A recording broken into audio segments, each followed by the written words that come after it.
Merci beaucoup. Bonsoir à tous.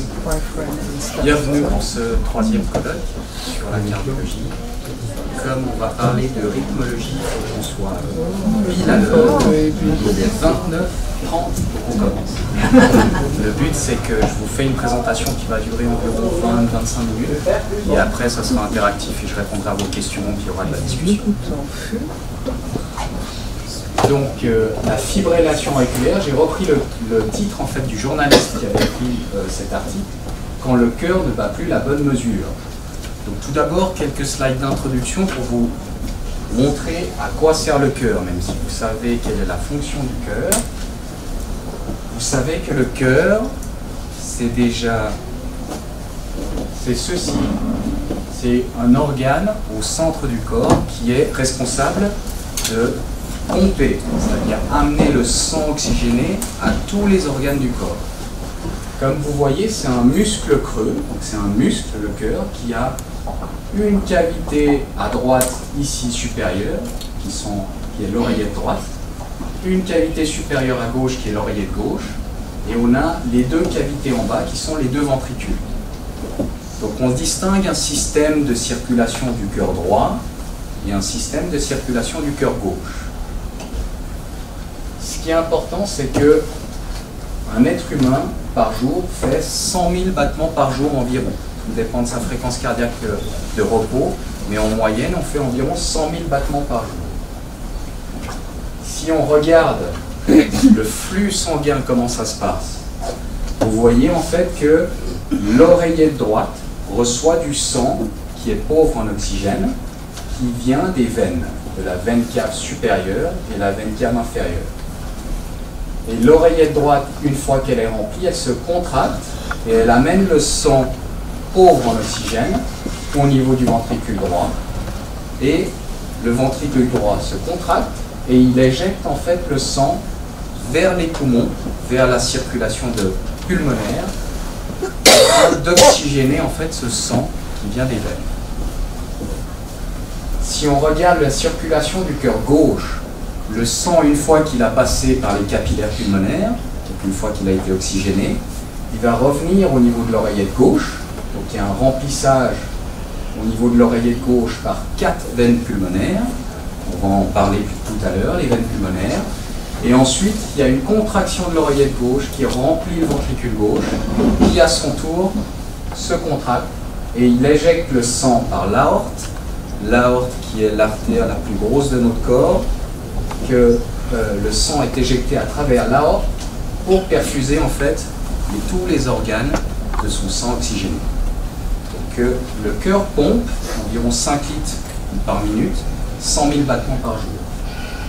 Mais ce qui est intéressant, pas que la contraction, mais pour que le cœur se contracte, il faut qu'il y ait de l'activité électrique.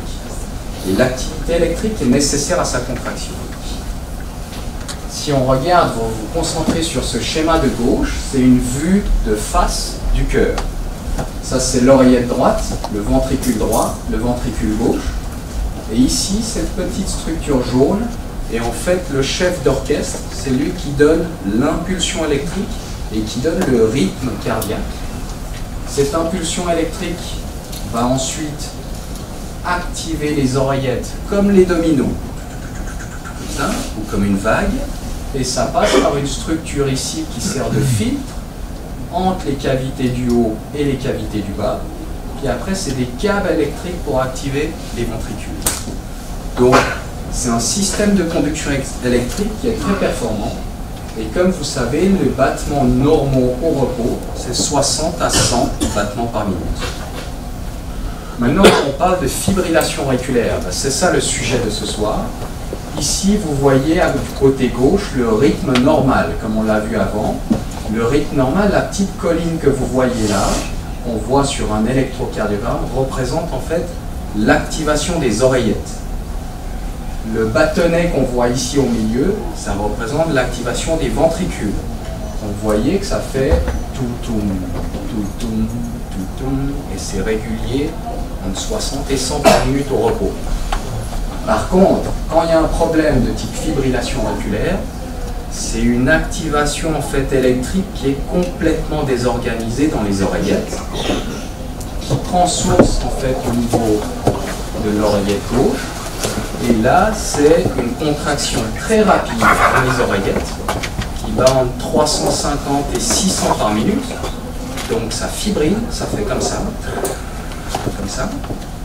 Et heureusement qu'on a ce filtre, comme je vous disais avant, qui empêche que notre pulsation, le pouls qu'on mesure, monte à 300 ou 500 par minute. C'est pas possible. Et cette arythmie est transmise de manière rapide et irrégulière. C'est pour ça que la fréquence dans les ventricules devient rapide et irrégulière. Donc ça, c'est pour la fibrillation auriculaire. Juste une autre slide qui vous montre l'activation, l'activité électrique qui passe de l'oreillette droite, l'oreillette gauche, ça passe ce filtre, les câbles électriques, et ça nous donne un rythme tout à fait régulier, normal. Par contre, quand il y a plusieurs foyers électriques qui s'activent dans les oreillettes, ça donne cet aspect irrégulier, cette fréquence rapide et irrégulière. Donc, avant de parler de la maladie, il faut parler des facteurs favorisants. Ce que vous devez savoir, c'est que cette arythmie n'existe pas en pédiatrie.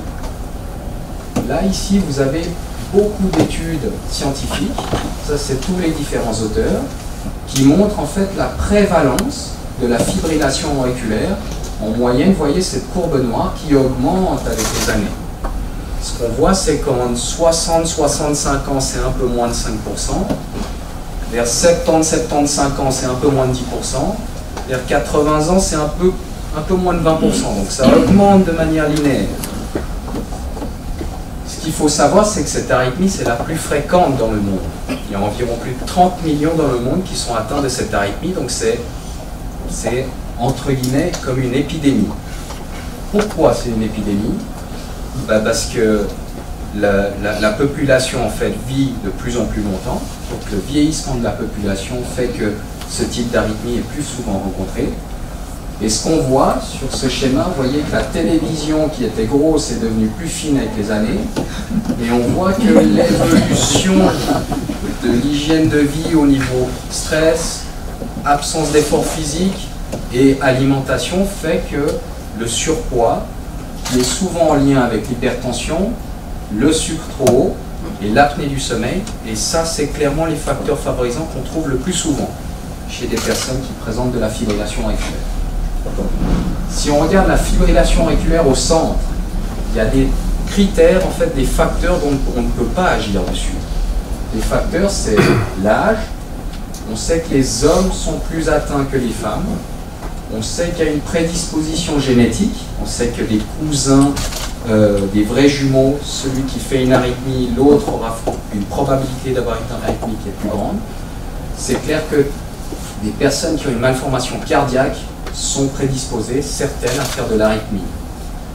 Maintenant, bien sûr, ça se passe le plus souvent sur un cœur qui a des petites défaillances, que ça soit un problème de valve, un problème des artères du cœur avec infarctus, un problème de pompe.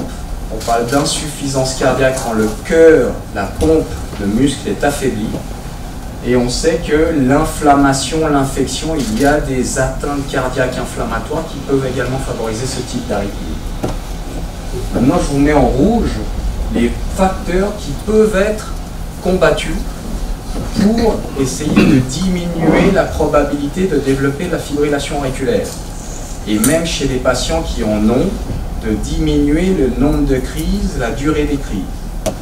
Donc, comme je vous ai dit avant, les principaux, c'est l'apnée du sommeil, qu'il faut absolument rechercher et traiter agressivement, le poids, le sucre, l'hypertension. On doit être sûr que ce n'est pas un problème de la glande thyroïde qui surfonctionne, qui fonctionne trop. Souvent, c'est une prise de sang qui permet de diagnostiquer ça ou de l'exclure. On sait que l'alcool, l'alcoolisation aiguë, ou quelques verres ou même plus, peuvent favoriser les palpitations. Mais j'ai vu un jeune de 23 ans qui a fait un premier épisode de fibrillation auriculaire après une alcoolisation aiguë entre amis. C'était du rhum, je crois que c'était du binge drinking, ça veut dire qu'ils font du non-stop. Puis l'alcoolisation aiguë, c'est bien décrit dans la médecine, on appelle ça le Holiday Heart Syndrome, donc le syndrome de la lune de miel. C'est classique, c'est le repas lourd, l'alcool à volonté, et le patient fait une première crise de fibrillation oculaire. Il y a certains médicaments.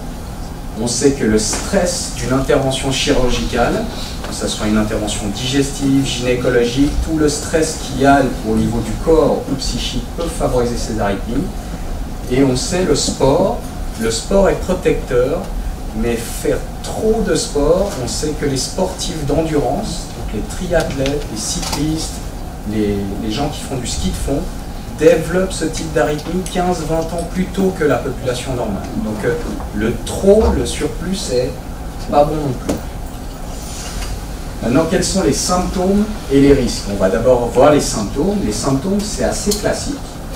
C'est le cœur qui bat vite de manière irrégulière, donc des palpitations irrégulières. On a de la peine à souffler, où certains disent chaque fois que je fais mon sport bi-hebdomadaire, j'ai un peu plus de peine que d'habitude. Une fatigue anormale. Certaines personnes décrivent que des malaises ou des vertiges. Ça, c'est quand la fréquence cardiaque est extrêmement rapide. Il peut y avoir des personnes qui décrivent seulement des sudations nocturnes, alors qu'ils sont au repos en train de dormir, ils sont en train de se réveiller, ils sont moites, tout mouillés. Et ça peut être un des symptômes. Et il peut y avoir, dans de rares cas, un peu plus rarement, des douleurs thoraciques. Ce qui est important, c'est que dans un peu moins d'un tiers des patients, il peut y avoir peu ou pas de symptômes. Et ce qui est intéressant, c'est que cette arythmie-là n'arrive pas pendant qu'on est actif dans la vie de tous les jours, qu'on est en train de faire une activité physique ou qu'on est dans une soirée, etc. C'est plutôt après, la nuit, le soir, le matin. C'est une fois que le stress est passé que l'arythmie, souvent les crises sont initialement au début nocturnes ou matinales. Juste une slide qu'on utilise souvent en rythmologie, vous ne regardez pas ce qu'il y a écrit là, mais c'est un peu, on se concentre sur ces barres bleues là. Ce qu'on voit, c'est que la fibrillation auriculaire, c'est une maladie progressive. Dans le sens au tout début, on a des périodes d'arythmie qui souvent passent de manière silencieuse. Les gens ne ressentent pas, ça dure 30 secondes, 1 minute, quelques minutes, et rien pendant des années ou des mois. Après, les épisodes commencent à se répéter, ils commencent à devenir un peu plus longs, et ils deviennent tous les X mois. Et après, les épisodes deviennent un peu plus fréquents, plusieurs fois par mois ou plusieurs fois par semaine, et on distingue en fait la fibrillation paroxystique quand l'arythmie dure moins d'1 semaine.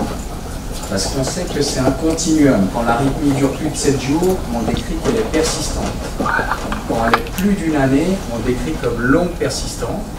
Et quand on est arrivé à une phase où on n'arrive plus à rétablir un rythme normal, on la considère comme permanente, c'est-à-dire chronique.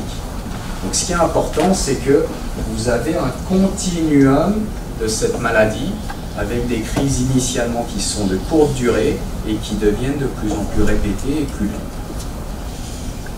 Des conséquences, il y en a 2 à connaître, dont on se méfie. La conséquence d'abord, c'est l'insuffisance cardiaque.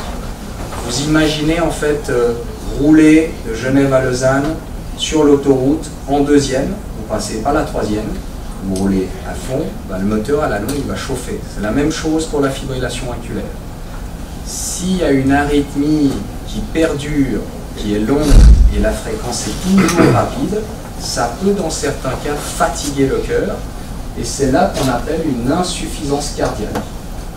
En plus de ça, comme on a vu initialement, les oreillettes se contractent pour améliorer le remplissage des ventricules et si l'arythmie est présente, le remplissage ne se fait pas bien, donc le débit cardiaque se fait moins bien, donc on est plus essoufflé. Donc tout est lié. Les symptômes classiques d'insuffisance cardiaque, c'est de la peine à souffler à l'effort ou au repos, des œdèmes au niveau des chevilles, les personnes doivent dormir semi-assis parce qu'ils ont un peu de surcharge, un peu d'eau dans les poumons. La deuxième chose qu'on redoute absolument de cette arythmie, c'est l'AVC ou l'accident vasculaire cérébral. Il faut s'imaginer que l'oreillette qui fibrille comme ça dans l'oreillette, le sang il stagne, et quand le sang stagne, il favorise en fait la formation de caillots. Et comme on est dans une circulation artérielle, dans le cœur gauche, quand le caillot il part le plus souvent à la tête, et il augmente le risque de 5 fois le risque d'AVC. C'est clair que les signes d'AVC, ce n'est pas le sujet d'aujourd'hui, mais si on commence à avoir des troubles de l'élocution, troubles visuels, difficulté à bouger une partie du corps, des troubles de l'équilibre, ça peut signer des signes d'AVC et ça doit être une alerte. Maintenant, les traitements. Les traitements, il y a plusieurs volets de traitement. Le premier, dont j'insiste, dont sûrement plusieurs personnes d'entre vous connaissent, c'est que pour contrer le risque d'un AVC et éviter qu'il y ait la formation d'un caillot, on doit anticoaguler les personnes qui ont une fibrillation auriculaire. Avant, on n'avait que le Syntron qui était disponible. Mais depuis un peu moins de 10 ans, on a 4 anticoagulants nouveaux qui se prennent en fait par la bouche, certains 2 fois par jour comme ces deux-là, et certains 1 fois par jour. Non, pardon, 1 fois par jour ici, et 2 fois par jour à droite, excusez-moi. Et cet anticoagulant, on sait que les personnes qui ont un profil à risque, qui ont une fibrillation et qui ne sont pas anticoagulées, ne sont pas protégées d'un AVC, et c'est l'anticoagulant qui est un élément important. La deuxième chose, c'est qu'on peut donner des médicaments. On en a certains. On modifie les propriétés électriques des cellules du cœur et le but est de maintenir le rythme normal. Le problème, c'est que c'est un succès relatif et certains peuvent avoir des effets secondaires qui sont fréquents. Si on regarde environ un peu moins de 500 patients qu'on suit durant environ 3 ans, on voit en fait que l'effet de l'amiodarone, qui est le meilleur antiarythmique qu'on a, est 50% du temps, après 3 ans, il y en a 50% qui se maintiennent en rythme normal. Par rapport au placebo, on fait mieux. Le sotalol, c'est un autre antiarythmique qui agit un peu moins que l'amiodarone. Et on sait que les antiarythmiques marchent, mais ont des effets secondaires et ils ne marchent pas, ils ont ad aeternum, vu qu'il faut agir sur l'origine de l'arythmie. Vous avez sûrement entendu parler de cardioversion électrique. Ça, c'est quand l'arythmie ne s'arrête pas d'elle-même et qu'elle est tout le temps présente. On peut, en faisant une courte narcose, on endort les patients et on fait un choc électrique. Le patient ne ressent rien parce qu'il est sédaté. On fait ça aux soins intensifs. Et ensuite, ils sont surveillés pendant 2 heures pour être sûr que le rythme est normal. Et puis ensuite, les gens peuvent sortir. Ça se fait en ambulatoire. C'est comme, en fait, quand votre ordinateur bug et vous appuyez sur le power pendant un moment et ça restart, ça recommence. C'est la même chose, on ne règle pas le problème, mais on remet le rythme cardiaque en rythme normal. Maintenant, quelques mots sur l'origine de la fibrillation auriculaire. Donc l'origine de la fibrillation auriculaire, ça c'est une photo d'un scanner en vue postérieure de l'oreillette gauche qui est cette partie-là. Et ce qui est détaillé ici, c'est les veines pulmonaires. Et on sait que les fibres qui entourent les veines pulmonaires ici sont électriquement actives et c'est elles qui initient la fibrillation auriculaire. Ça a été bien déterminé par un monsieur Essaguer, qui est un grand rythmologue français de Bordeaux, renommé mondial, qui par hasard, en mettant un des cathéters, je vous montrerai ce que c'est, ici, a remarqué en fait qu'il y a une activité électrique, ça c'est une activité électrique dans la veine, qui initie en fait la fibrillation auriculaire. Et ça a été un grand boom, dans le sens qu'on a compris l'origine de l'arythmie. Ici, juste une vue anatomique de l'oreillette gauche. Si vous voyez les 4 veines pulmonaires ici, vous voyez que à la base des veines pulmonaires, c'est le continuum en fait du muscle cardiaque de l'oreillette qui va en fait entourer la base des veines pulmonaires. Le traitement, disons, interventionnel non médicamenteux d'une arythmie, c'est ce qu'on appelle une isolation des veines pulmonaires. Donc on sait que l'origine se trouve au niveau des veines pulmonaires. Donc le but de l'intervention, celle-ci, on passe en piquant en fait la veine au niveau de l'aine à droite, on monte le matériel pour accéder à l'oreillette droite, on ponctionne cette membrane et on rentre dans l'oreillette gauche. Le but, c'est soit de brûler autour des veines pulmonaires, soit de refroidir à l'aide d'un ballon. Les deux énergies se valent, les deux ont des bons résultats au niveau de l'isolation des veines pulmonaires. On a bien sûr de la technologie parce que c'est un domaine qui avance énormément et on a besoin en fait de la technologie pour améliorer la sécurité et l'efficacité de nos interventions. Et on a par exemple un cathéter comme ceci, c'est avec ceci qu'on cautérise le tissu cardiaque. Et comme vous pouvez voir, il y a des ressorts ici, au bout, à la partie distale du cathéter, qui permet en fait de mesurer toutes les 50 millisecondes la force qu'on applique avec le cathéter au niveau du tissu. Parce que le but, c'est de faire des bonnes lésions de brûlure, mais en même temps, il ne faut pas perforer le cœur. Si on perfore, c'est pas bien. Ça, par rapport au ballon, ça c'est un test où je l'ai fait gonfler après la procédure dans de l'eau. Vous voyez, tellement c'est puissant, ça devient glaçon. C'est même bien pour un apéritif. Donc ça, c'est la salle d'intervention qu'on utilise à l'hôpital de la Tour. On a différents écrans. On passe, bien sûr, on fait ça de manière stérile et on passe au niveau du pli inguinal. Et là, je vous montre juste une vidéo d'une procédure. Donc ici, vous voyez que on a une image de radiographie. Comme une radiographie, c'est en fait, initialement, on prend un cliché avec un rayon X. Et avec la technologie actuelle, on permet en fait d'avoir cette image derrière. Et en étant derrière, une fois qu'on a accédé dans l'oreillette gauche, donc ça c'est un premier cathéter dans l'oreillette gauche, et ça c'est un deuxième cathéter dans l'oreillette gauche, et c'est une vue postérieure, parce que vous voyez, vous verrez, ici il n'y a pas les yeux et la figure, c'est une vue postérieure du cœur. Donc ce qu'on fait, une fois qu'on a un accès au niveau du cœur, on va reconstruire, grâce à la technologie, ça c'est les veines pulmonaires. Donc ça c'est la veine pulmonaire gauche, supérieure gauche.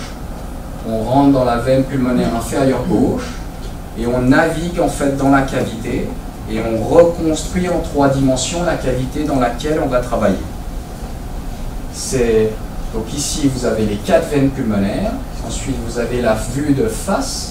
Et on reconstruit ensuite la partie antérieure et latérale de l'oreillette gauche.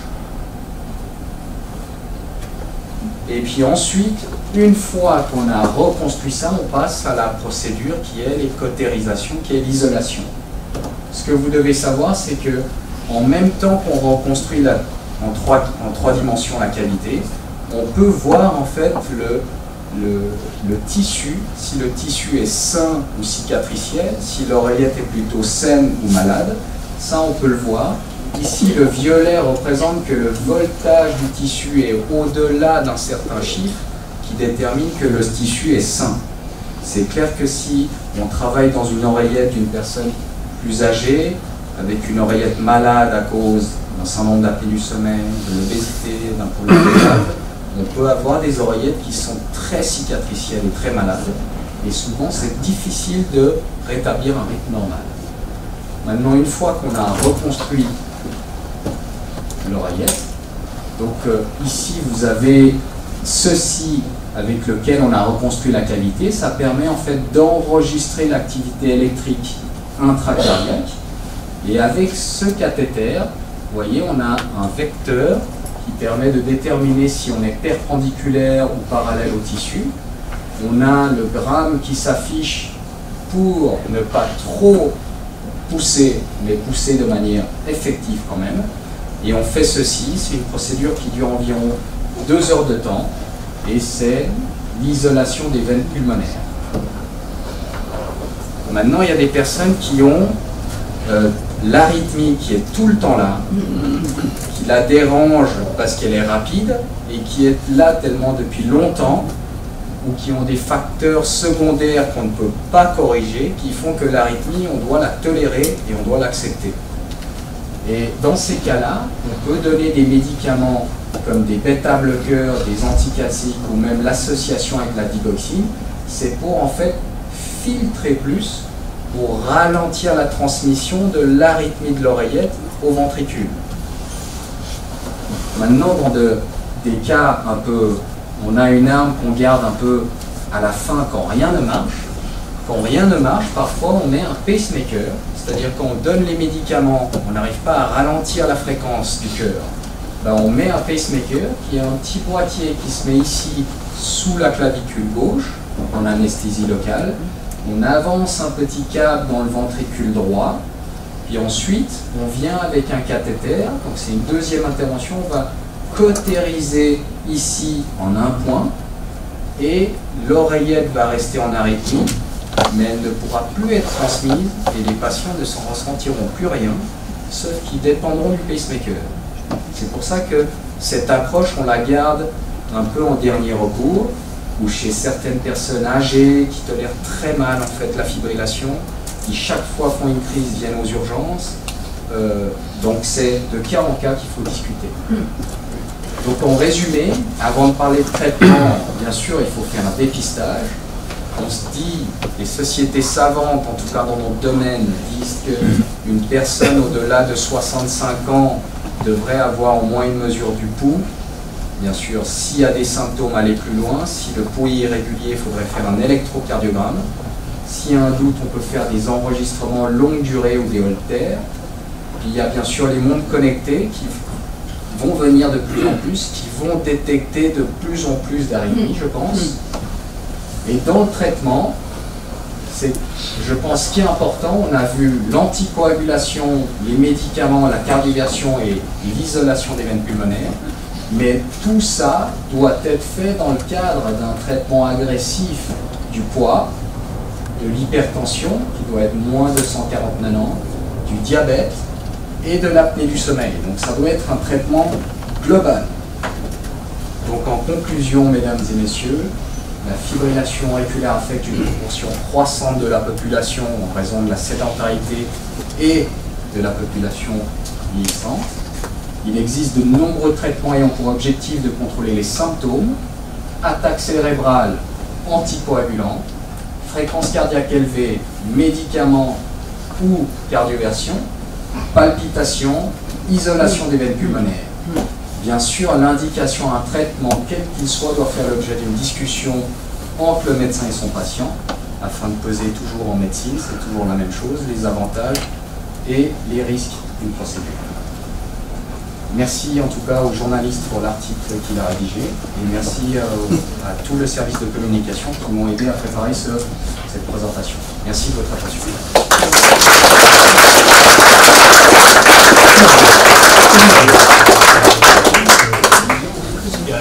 Donc je suis ouvert à toute question. Oui. Ce que je voulais savoir, c'est est-ce que forcément je répète la question pour les autres. Est-ce que forcément un patient passerait de la fibrillation paroxystique à la persistante, à la permanente, ou il peut rester à la C'est une bonne question. Une bonne question. Pas tout le monde développe de la forme persistante, et cette progression, comme on a vu, de la maladie, d'une forme paroxystique qui s'arrête d'elle-même à une forme persistante qui s'autogénère, ça dépend des facteurs favorisants. Si la personne n'est pas obèse, n'a pas d'apnée, n'a un cœur normal, l'arythmie, et disons il l'a faite une ou deux fois parce qu'il y a eu un énorme stress ou une gastroentérite ou une intervention chez le cas, ça ne veut pas forcément dire qu'il va développer une fibrillation persistante. Mais il faut qu'il reste sous médicaments. Discutable. Discutable.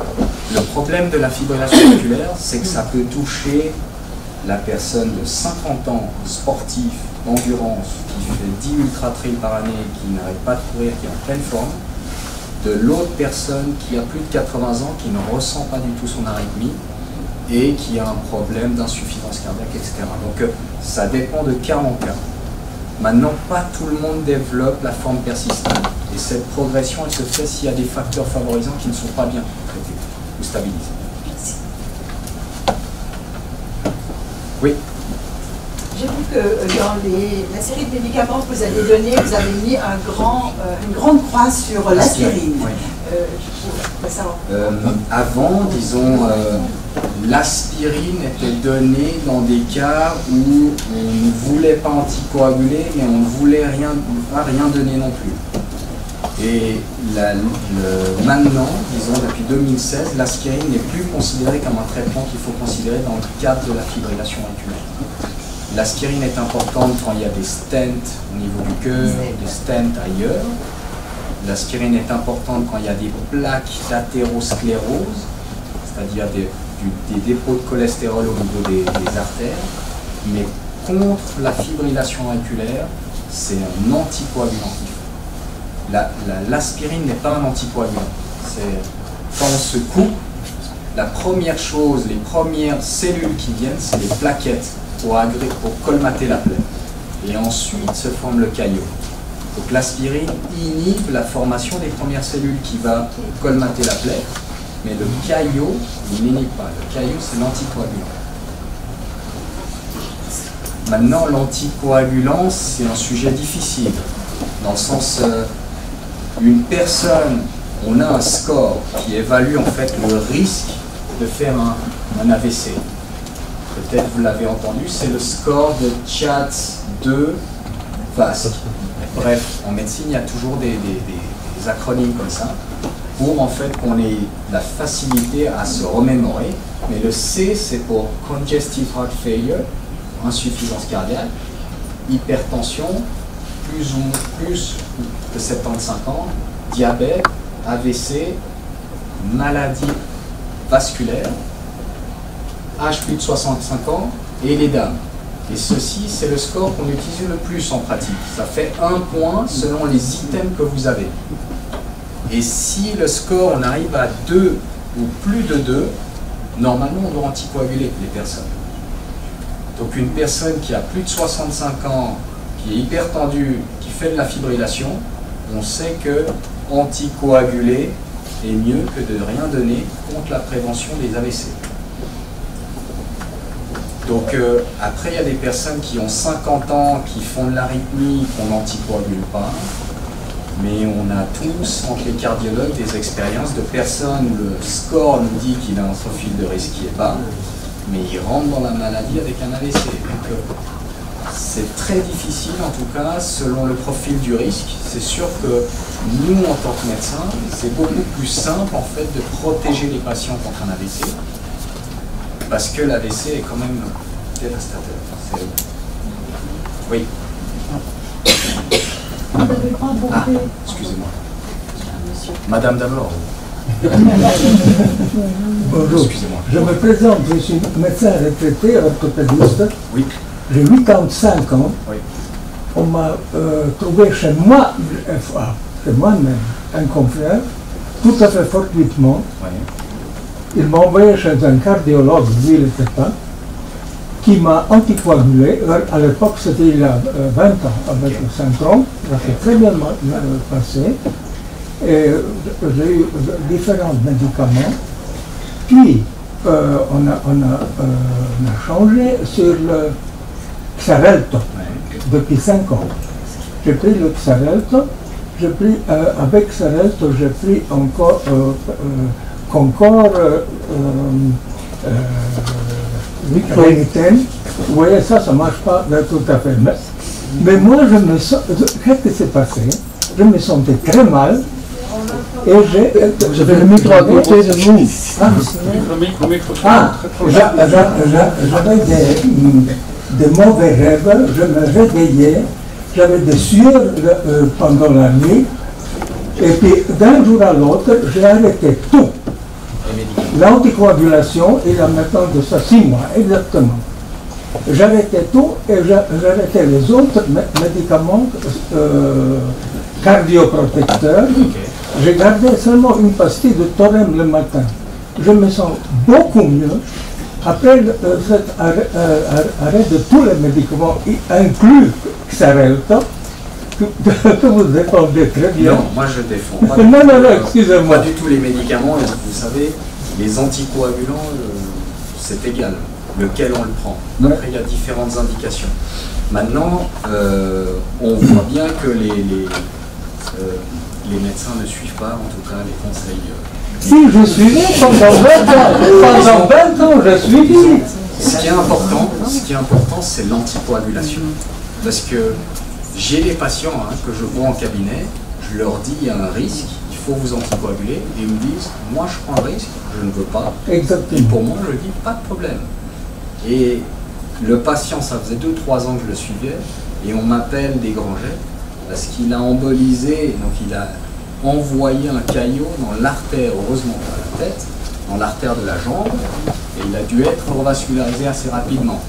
Puis maintenant, il va prendre l'anticoagulant. Il a quel âge? Il a 79, je pense. 79 ans. Moi, j'ai 85.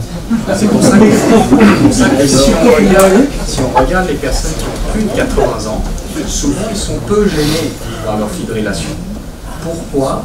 Parce que leur système de conduction électrique, la transmission entre les oreillettes et les ventricules, se fait moins bien qu'un jeune qui a 50 ans. Donc le jeune qui passe en fibrillation, il va partir à 180, même 200. S'il fait ça pendant l'effort, ça peut monter à 220. Mais les personnes âgées, souvent, on palpe le pouls, plus régulier, on fait un électrocardiogramme et on découvre fortuitement une fibrillation. C'est souvent le cas. C'était comme ça pour moi. J'ai dû avoir 60 ans à ce moment-là, et c'était par hasard. Mais je pense que l'anticoagulant est important. Ce qui est important aussi avec les années, quand les personnes sont de plus de 80 ans et qui ont de la fibrillation, parce que comme vous avez vu, au-delà de 80 ans, le risque d'avoir de la fibrillation augmente énormément, environ 20%. Et ce qu'il faut savoir, c'est que d'un côté, on donne des médicaments pour ralentir le concorde, c'est un bêta-bloqueur. C'est pour éviter que le cœur aille trop vite. Mais on sait qu'avec les années, ça fait le contraire. C'est au lieu que ça soit trop rapide, c'est trop lent. Donc, si vous arrêtez le concorde et vous voyez que vos fréquences est bien contrôlées, ne reprenez pas, mais prenez l'anticoagulant. Le Xarelto, après, certains patients le tolèrent moins bien que d'autres. Chez des personnes qui ont au-delà de 80 ans, je préfère plutôt donner l'Eliquis, qui se prend matin et soir. Après, la posologie doit être adaptée en fonction du poids, de la fonction rénale, de l'âge, etc. Donc tout ça, c'est avec votre cardiologue qu'il faut discuter. Mais si le Xarelto, vous aviez des mauvais rêves, etc., vous changez par un autre anticoagulant. Moi, je pense que ça, c'était l'association de tous ces médicaments. C'est possible. Association, que je connais. En tout cas, je ne vous ai pas mis les différentes conséquences. Les deux conséquences principales qu'on redoute, comme je vous ai dit, c'est l'insuffisance cardiaque et l'AVC. Mais on a de plus en plus de données où on a une association entre la démence, c'est-à-dire les troubles cognitifs de mémoire, etc., et la fibrillation auriculaire. Et ce qu'on voit le plus, c'est les patients en fait qui ne sont pas bien anticoagulés, qui ont en plus cette association. Vous voyez? Maintenant, ça reste à prouver. Vous savez, la science, elle avance et on a besoin d'études plus solides, etc. Mais on a des observations comme quoi une personne pas anticoagulée qui est en arythmie tout le temps peut envoyer des tout petits caillots qui sont silencieux et qui peuvent causer des troubles cognitifs à la mort. Donc l'anticoagulant est important. Je ne suis pas du tout sponsorisé par les boîtes pharmaceutiques. Oui. Quel est l'impact à long terme? Merci. L'impact à long terme de cette prise d'anticoagulant. Disons, le risque principal de l'anticoagulation, c'est le risque hémorragique. C'est clair qu'on fait toujours le pour et le contre entre la protection contre l'AVC et le risque qu'une personne saigne. Le problème, c'est qu'on a aussi un score, je ne vais pas vous montrer, qui détermine le risque, la probabilité de saigner sous anticoagulant. Et en fait, ceux qui saignent le plus, c'est ceux qui bénéficient le plus de l'anticoagulation. C'est-à-dire, c'est surtout les personnes âgées qui doivent être anticoagulées, mais dont on devient un tout petit peu plus fragile, donc ils sont plus à risque de saigner. Donc c'est plutôt le saignement. Le recul qu'on a pour des patients anticoagulés avec les nouveaux anticoagulants, et on dit nouveau parce qu'on n'avait que le Syntron avant, c'est sorti en 2012, donc on est à 7 ans de recul. Par contre, le Syntron qui est utilisé depuis les années, je pense, 80, ou 70, on a des gens dont on doit donner un centron et une valve cardiaque mécanique, et ils sont anticoagulés pendant 30 ans, 40 ans, 50 ans. Le risque principal, c'est l'hémorragie, c'est le saignement. Et madame, je veux Oui, dire, pardon. monsieur, vous avez parlé du stress. Qu'est-ce que vous Attendez, mettez juste une question là et après je prends. Vous avez parlé du stress. Qu'est-ce que vous mettez sur les effets psychologiques? Ouais, c'est une bonne question. Vous n'avez pas beaucoup parlé des effets psychologiques. Oui, À part le stress. c'est une bonne question. Ce qu'on voit en fait, c'est pour ça que l'arythmie apparaît la nuit, apparaît le soir, le matin. C'est pas pendant qu'on est stressé, qu'on est actif, c'est plutôt après. Et en fait, comme vous savez, le cœur a un accélérateur, c'est-à-dire quand le voisin, on se dispute avec lui, la fréquence va monter. Quand on fait du sport, on monte des escaliers, la fréquence monte. Et puis à le contraire, quand on dort, quand on digère, ben, la fréquence, elle baisse. Et on sait que l'interaction, donc c'est le système nerveux autonome, c'est celui qui est responsable de la digestion. Et on sait quand il y a beaucoup d'accélération, suivi de beaucoup de stress, beaucoup de ralentissement, ben c'est là souvent que la première crise apparaît. Et si on regarde, moi je demande souvent aux patients qu'est-ce qui s'est passé pour que ça se passe comme ça, etc. Puis certains me disent, ça fait une année qu'au travail ça va pas, je dors pas bien, j'ai des gros stress, je me fais des soucis, etc. Disons, c'est pas ça qui cause l'arythmie, mais c'est peut-être juste le petit coup de pouce pour que le patient fasse l'arythmie. Un décès, le deuil, etc. Donc on voit souvent ça en pratique. Et c'est pas je tombe, je me foule la cheville et j'ai un ligament déchiré. C'est plusieurs facteurs ensemble qui créent les conditions pour développer la première crise de fibrillation. C'est une personne âgée, un peu fatiguée, qui a pris récemment du poids, qui a une tension un peu limite, qui dort pas bien, qui fait une petite infection, puis juste après il se remet et tac, ouais. Vous voyez, c'est souvent un ensemble de choses. Mais c'est clair que le stress, on l'utilise tout le temps, mais c'est pas si bon que ça. Oui. Ah, je dois prendre le monsieur. Dans l'article, il était question que la cardioversion électrique est plus efficace si elle est faite assez tôt et plus la fibrillation s'installe, moins c'est efficace. Alors on pourrait conclure, autant la faire tout de suite, mais je suppose que c'est pas si simple que ça, il y a sûrement des contre-indications, est-ce que vous pouvez développer? Donc c'est une bonne question, c'est comme tout en médecine. Plus on prévient, mieux c'est. Une fois qu'on a la première crise ou la deuxième crise, on doit attaquer normalement le problème assez rapidement. On le sait qu'on fait du bien quand on attaque le problème tout de suite. Si vous regardez l'intervention en dehors de la cardioversion, parce que la cardioversion, on arrive quasi tout le temps. À part la personne qui en arythmie depuis 5 ans, tout le temps, peut-être qu'on n'arrivera pas à rétablir le rythme normal. Mais une personne qui est en fibrillation pendant une année, on arrivera à la remettre en rythme normal par une cardioversion électrique. Maintenant, l'intervention en tant que telle, c'est on sait que plus on agit tôt, meilleurs sont nos résultats. Et plus on attend la phase de fibrillation persistante, moins bons sont les résultats. Donc avant, quand on n'avait que les médicaments et que l'approche interventionnelle commençait à exister, il fallait être sûr que la sécurité suivait. C'est une procédure invasive.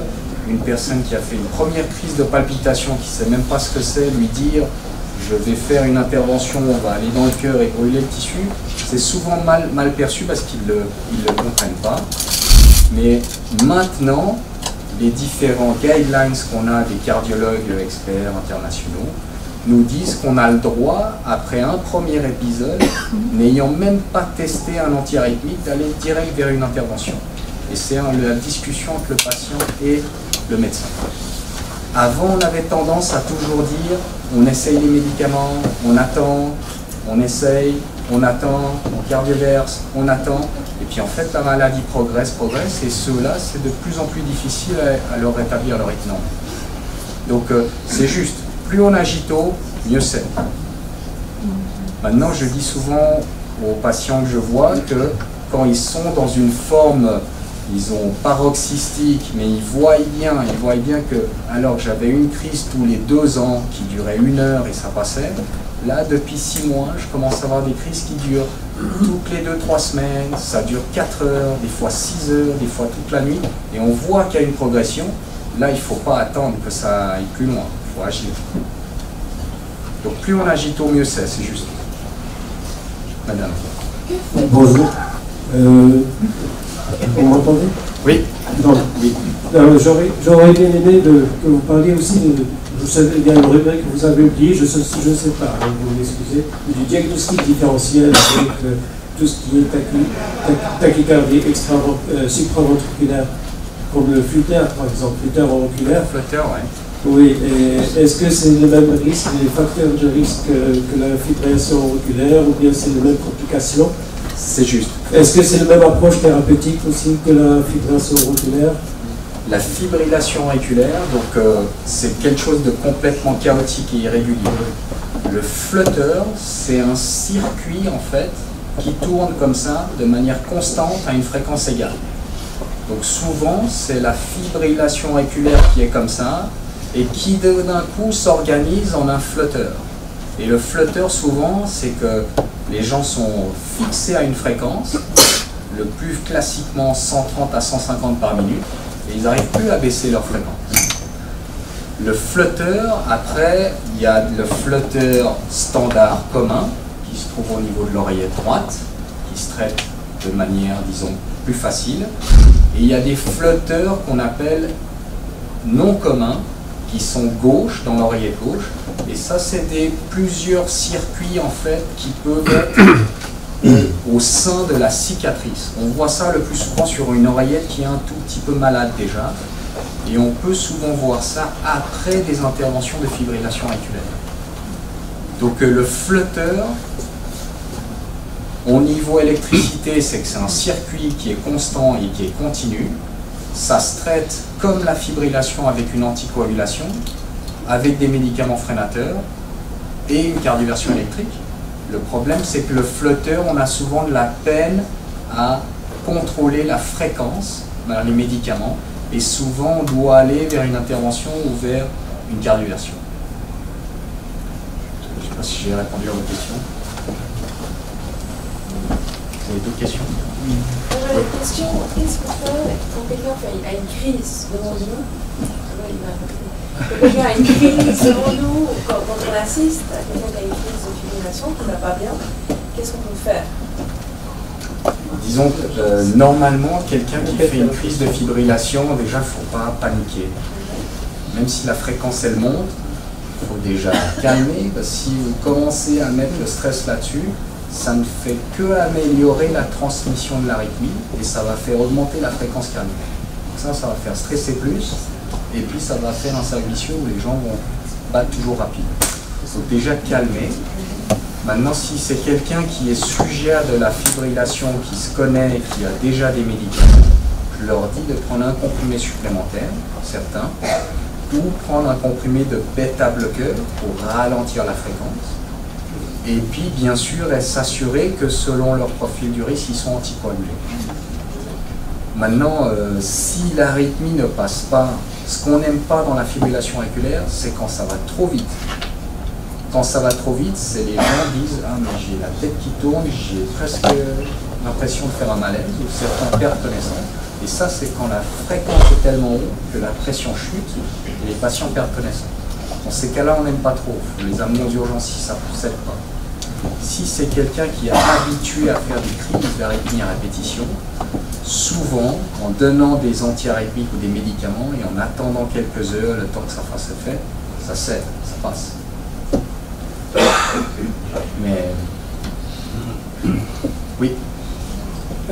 La récidive en cas de cardioversion électrique, est-ce qu'on a une évaluation sur la fréquence des récidives ou bien? Oui, on a une évaluation et tout dépend en fait du cœur sous-jacent et du profil du patient. Parce qu'il y a quelqu'un qui fait classiquement on lui enlève la vésicule, il fait un peu de fièvre en post-opératoire, il fait de la fibrillation alors qu'il n'en a jamais fait. Ben, ce patient-là, en faisant une cardioversion, sûrement qu'on va le tenir et il n'aura pas de récidive. Après, ça dépend du profil.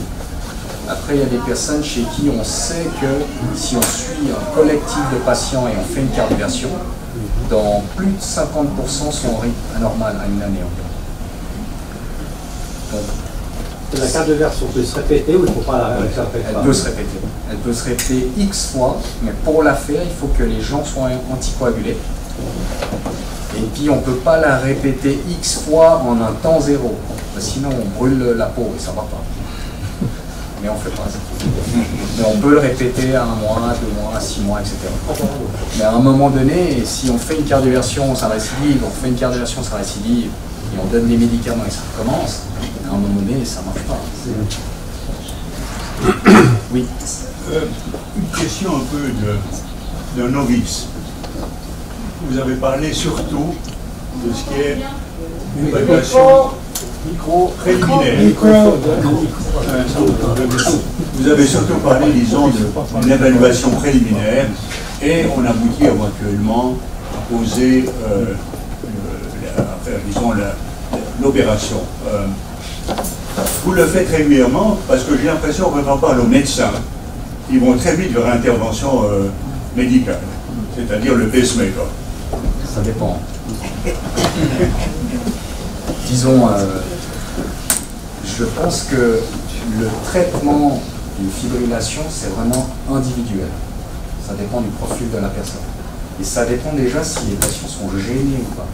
Parce que c'est des personnes que je vois en consultation, on me demande de faire l'intervention, et je leur demande, mais ça vous dérange? Ils me disent non, moi je sens rien. Donc je ne vais pas prendre... Dans des cas comme ça, on ne fait pas d'intervention.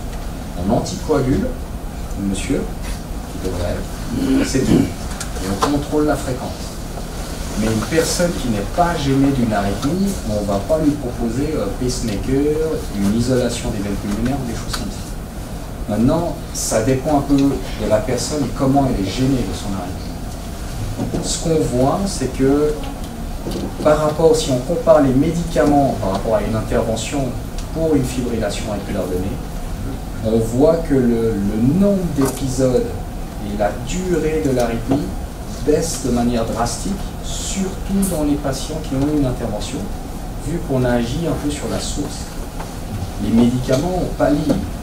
On donne des médicaments pour essayer de maintenir le rythme normal, mais ça n'agit pas au niveau de la source. C'est ça la différence. Maintenant, l'intervention, je ne dis pas qu'il faut faire une intervention à tout le monde, parce que c'est une intervention invasive, il peut y avoir des potentielles complications, comme tout geste, et puis suivant le stade de la maladie, de l'arythmie, parfois on n'arrive plus à rétablir un rythme normal. Ce qu'il faut savoir, c'est qu'une personne qui a eu une intervention, je leur dis que dans un peu moins d'un tiers des cas, on doit parfois refaire une deuxième intervention parce qu'en fait, on cautérise le tissu. Nous, ce qu'on veut, c'est cautériser pour que la connexion électrique soit totalement abolie. Mais il suffit qu'une ou deux fibres qui reconnectent et souvent, on doit aller retravailler dessus. Donc, c'est pas non plus anodin non plus de dire on va vers une intervention. Si on fait une hémorragie à bas bruit sous Pradaxa, quels sont les symptômes? Si c'est à bas bruit, souvent c'est au niveau digestif ou gynécologique le plus souvent. Si c'est à bas bruit, souvent le corps arrive à s'adapter petit à petit et on commence à être anémique. Et l'anémie en fait se développe avec peine à souffler, fatigue anormale, un peu plus pâle, donc c'est par une prise de sang qu'on voit. Mais c'est classique, il y a des personnes qu'on anticoagule à cause d'une arythmie et ils me disent votre anticoagulant m'a fait uriner du sang.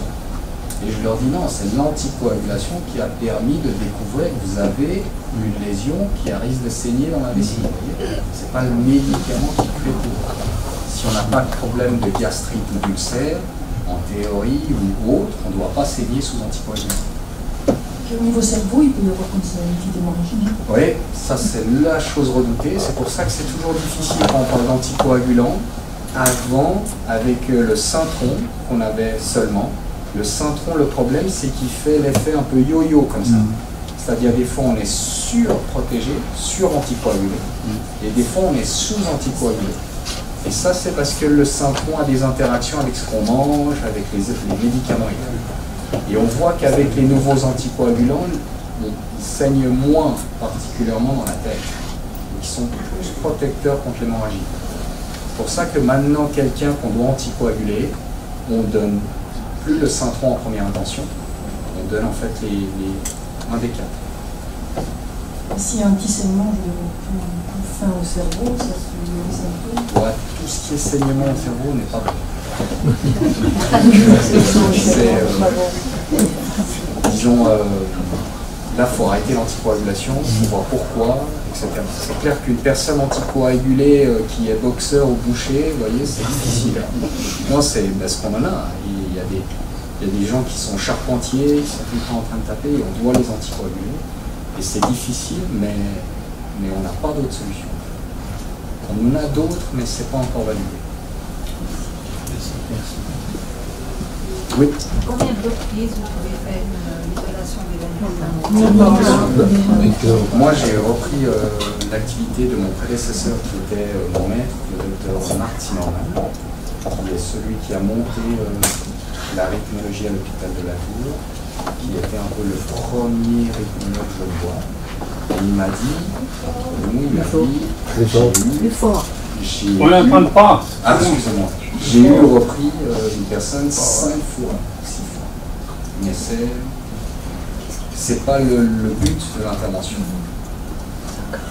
Mais on préfère personnellement retourner faire des retouches que trop faire la première fois. Et si on performe, c'est pas bon.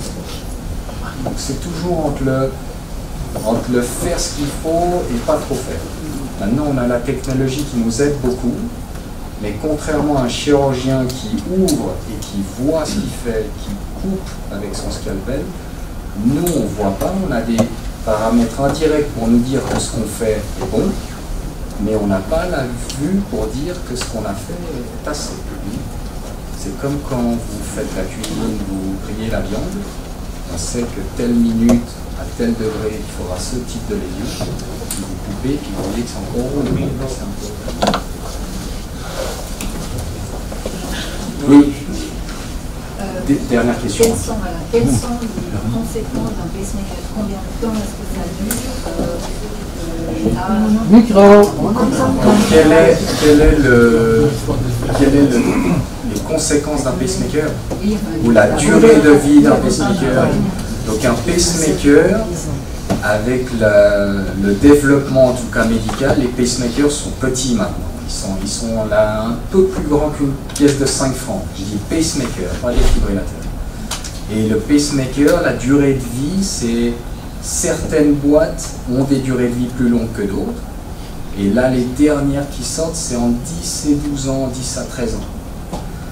Souvent, la première intervention, c'est un pacemaker qu'on met ici en anesthésie locale.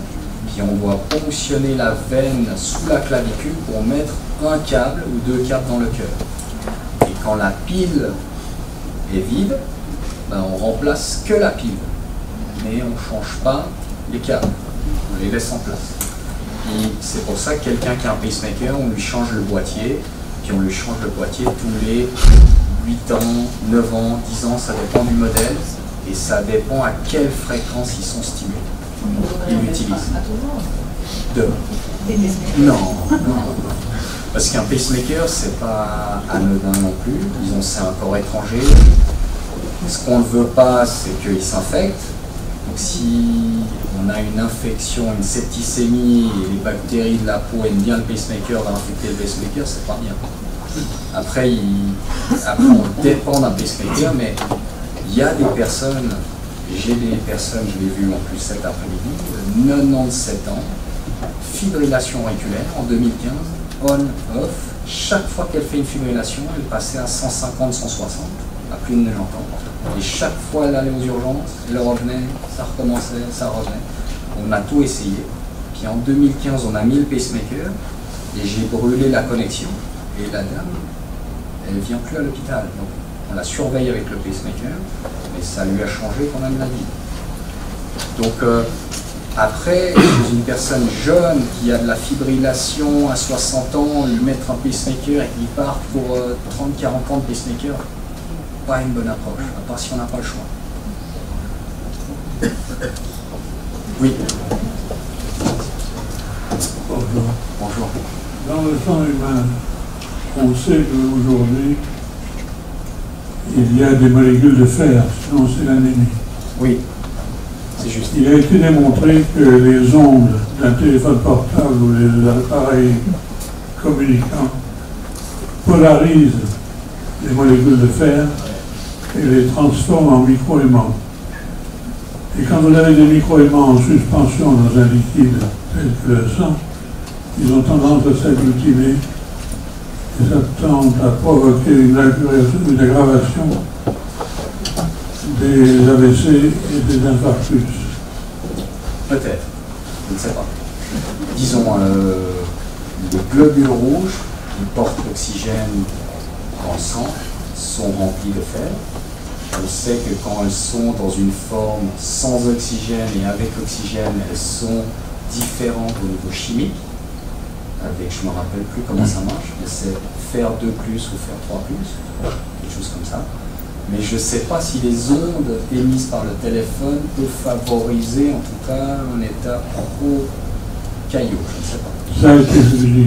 D'accord. Ça a été publié et ça a été démontré aussi bien sur les AVC que sur les infarctus. Merci.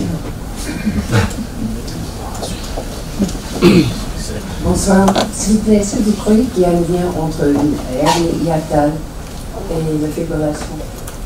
C'est une bonne question. Comme je vous ai dit, le système digestif, le système nerveux qui s'occupe de la digestion est aussi responsable des foyers électriques qui viennent des veines pulmonaires. Et on voit énormément de personnes qui disent chaque fois qu'ils mangent quelque chose un peu de lourd, un tout petit peu plus lourd que d'habitude, là-dessus se rajoute 1 ou 2 verres. Le plus souvent, l'alcool de ce qu'on entend, c'est le blanc et le champagne. Tac, ils font leur arythmie chaque fois en poste après la digestion. Maintenant, est-ce que la hernie hiatale a un lien direct ou pas? Je ne sais pas, mais souvent, il y a beaucoup de personnes qui me disent ça commence toujours là, je sens que j'ai mal digéré, et ensuite le cœur commence à faire des extrasystoles, et tac, l'arythmie part. Donc on voit souvent ça. Cette question a fait plusieurs ablations. Vous donnez une conseil de regarder quand même, de soigner l'hernie, ou d'attaquer de nouveau le FA? Bah, ça dépend. Il faut voir si la hernie est vraiment là. Je pense s'il y a eu... Je pense que ça ne doit pas être la composante primaire qui explique cette arrivée.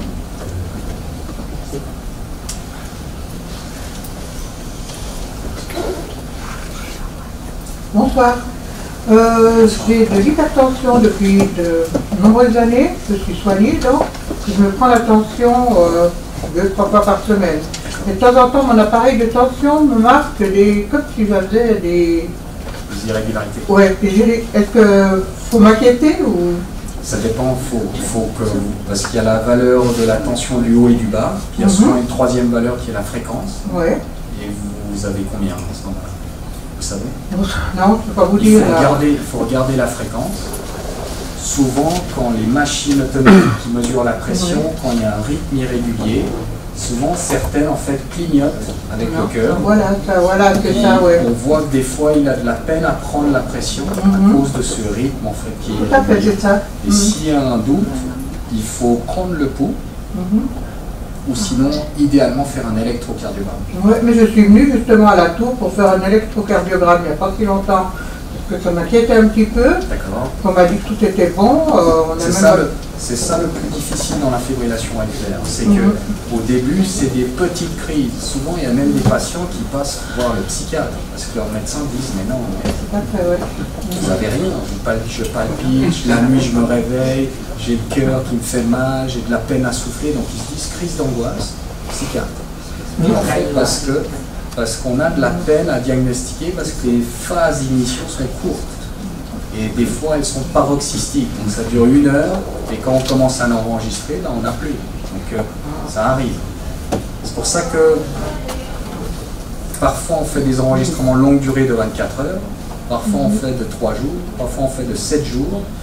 Et chez des personnes, on fait des fois une implantation d'un reveal ou d'un petit dispositif qui est la taille d'un cure-dent comme ça, qu'on met sous la peau et qui monitore le rythme cardiaque pendant 3 ans en continu. Et on fait ça surtout chez des personnes qui ont eu un AVC et on suspecte de la fibrillation auriculaire, mais on ne l'a jamais diagnostiqué et on doit anticoaguler, donc il faut savoir si on doit anticoaguler ou pas. Mais de plus en plus, on aura les montres connectés. Il y a Apple Watch qui commence à détecter, à avoir une dérivation électrocardiogramme. Le problème avec tout ça, c'est qu'on va surdiagnostiquer les arythmies. C'est pas non plus 100% fiable, c'est environ 80% fiable. Et puis, de plus en plus, on ne saura pas quoi faire de la personne qui a 35 ans qui fait une fibrillation de 30 secondes. Est-ce qu'on doit anticoaguler, on doit s'affoler, oui, non. Je pense que le message, c'est quand une personne a une fibrillation auriculaire, il faut regarder le profil, il faut essayer de traiter les facteurs favorisants comme on a vu. Je recherche personnellement l'apnée du sommeil à tous les patients qui font de la fibrillation auriculaire. Avant, on avait comme notion que c'était plutôt les patients avec un poids un peu fort, avec un cou qui était court, et ils s'obstruaient quand ils dormaient la nuit. Mais on voit dans la pratique que même des personnes qui ne sont pas si importantes au niveau du poids, en fait, font de l'apnée sévère. Et c'est quelque chose d'important à rechercher et à traiter. Et la pulsation, quand on prend la pulsation et qu'il y a un arrêt? Ça, c'est souvent des extrasystoles. Ouais. Okay. Donc, les extrasystoles, vous avez le rythme qui fait tout, et ça fait tout. Donc il y a un battement supplémentaire. Parfois les gens sentent le battement supplémentaire. Ensuite il y a une pause. Donc, parfois les gens ne sentent que la pause. Et après il y a un battement beaucoup plus fort pour compenser. Donc on peut sentir soit le battement supplémentaire, soit la pause, soit le battement compensateur. Maintenant il y a des gens qui font des extrasystoles, mais les extrasystoles peuvent être de l'oreillette, du ventricule, ça dépend. Mais souvent les gens qui font de la fibrillation auriculaire, ça commence par des courtes extrasystoles. Donc la personne, normalement, quand il commence à détecter ce que c'est une fibrillation, il sent, ah, ça commence. Donc j'ai le rythme qui est perturbé, ça fait ta-ta-ta. Pause, tam, tam, ta-ta-ta-ta. Pause, ça prend, puis tout d'un coup, tac, ça part en arythmie. Donc les extrasystoles à répétition peuvent créer une arythmie, et ça dépend de l'extrasystole. Et une petite dernière, je prends du Valtan depuis une dizaine d'années. Du quoi? Valtan. Valtan. Valtan, c'est pour la tension. Je pense que c'est Valsartan. Ou Valsartan. Ouais. Bon, je sais qu'en France, ça a été, je pense que c'est ça a été interdit, et puis ici, on le donne toujours. Non, Valsartan est disons, il y a 4 à 5 classes de médicaments contre la pression, et le Valsartan fait partie d'une famille qu'on utilise fréquemment. Ah oui. Mais parce que mon médecin me le prescrit pour une année chaque fois. C'est parce qu'il ne peut pas faire une ordonnance au-delà d'une année, c'est pour ça. Ouais. Il le fait. Je vous remercie.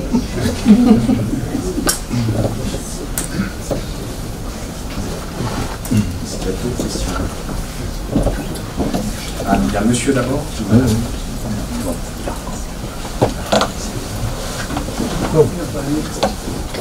Oui, où est-ce que vous situez donc la différence entre une arythmie, une grave arythmie, et une fibrillation auriculaire?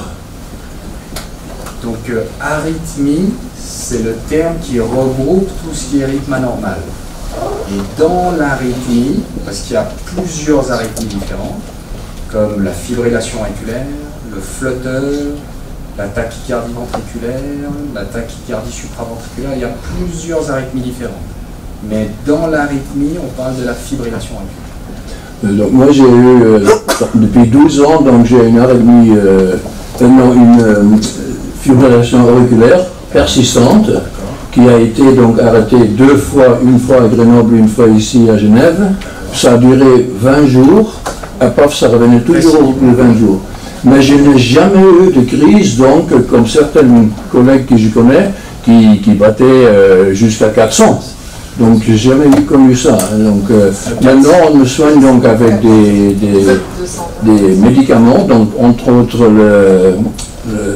non pas le Centron, donc le plus connu, la Xarelto, mais mon cardiologue il m'a toujours dit tu es trop jeune encore ou trop bon pour poser un pacemaker.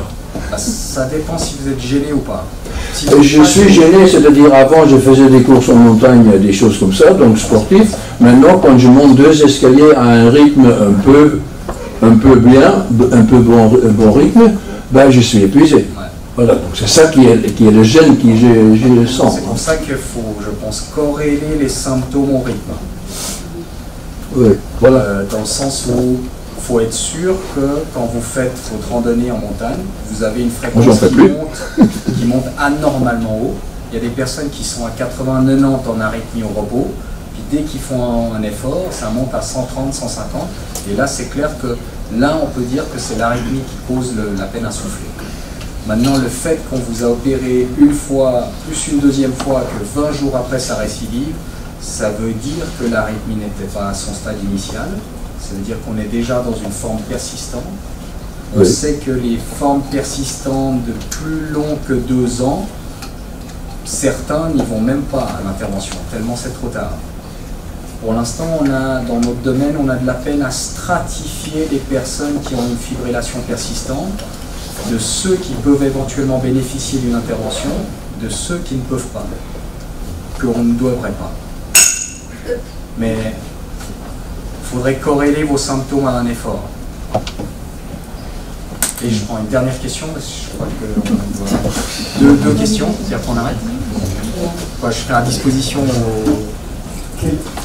Quelle est la différence entre une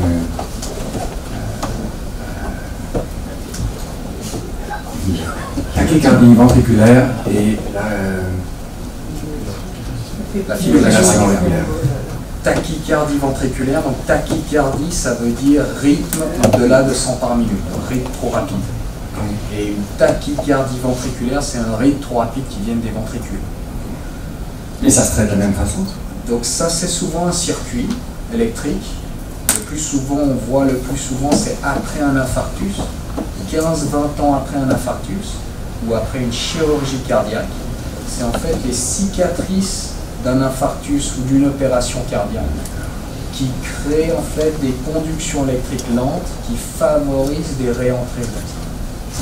Et ça se traite un peu de la même manière dans le sens, sauf qu'on va dans le ventricule. Merci. Et dernière question, monsieur. Oui, avec le micro, on s'entend mieux, effectivement. Après une ablation du flûter par cathéter, le cœur reprend son rythme normal, sinusal ou sinusoïdal, je ne sais pas comment on dit. Sinusal. Pour combien de temps? Est-ce que ça on peut dire? Ça dépend. Flotteur typique, flotteur de l'oreille droite. Oui. Flotteur de l'oreillette droite, c'est... Donc le flotteur de l'oreillette droite, c'est un circuit qui tourne autour de l'oreillette droite. Et c'est une procédure entre guillemets plus simple dans le sens où on pique la veine et c'est comme une autoroute, on arrive direct à l'oreillette droite. Et le flotteur, c'est un circuit, on doit couper le circuit, on doit le brûler. Normalement, c'est un taux de succès de 90 à 95%. Maintenant, créer une ligne dans le tissu cardiaque alors qu'il est tout le temps en train de bouger et selon l'anatomie, ce n'est pas une structure lisse non plus. En pratique, il arrive qu'on doit y retourner parfois une deuxième fois, une troisième fois, et j'ai certains flotteurs qui ont été extrêmement difficiles à traiter, où j'ai dû même aller 4 fois. Ça, c'est pour le flotteur. Par rapport au flotteur, on sait de plus en plus que la personne qui fait un flotteur, c'est souvent une fibrillation auriculaire qui s'organise en flotteur. Donc on traite le flotteur, et si le circuit ne peut plus tourner, il commence à développer de la fibrillation auriculaire. Donc, votre question, est-ce que ça va se maintenir à vie? Ça dépend. Il y a des gros sportifs qui ont eu une ablation du flotteur, parce que les gros sportifs, en fait, ont un volume cardiaque qui augmente à 8, 10 litres, 15 litres, et ils ont des cavités cardiaques de l'oreillette droite et de ventricule droit qui stretchent, et qui peuvent favoriser ce type d'arythmie. Ceux-là, ils font que du flotteur, ils ne font pas de fibrillation, donc ça dépend. Mais Mais théoriquement, un flotteur, c'est un endroit à traiter et on devrait y arriver. Mais avec ce qu'on fait, au niveau, je termine avec ça, avec ce qu'on fait avec l'électrophysiologie, avec les cathéters, je pense qu'il faut toujours rester humble, dans le sens où c'est comme je vous disais avant, c'est pas comme le chirurgien qui coupe. On ne voit pas, mais le but c'est d'être le mini-invasif possible en faisant 3 petits trous ici. Et puis on a la technologie qui nous aide pour avoir un taux de succès qui est important. Mais dans la vie réelle, c'est pas toujours si facile.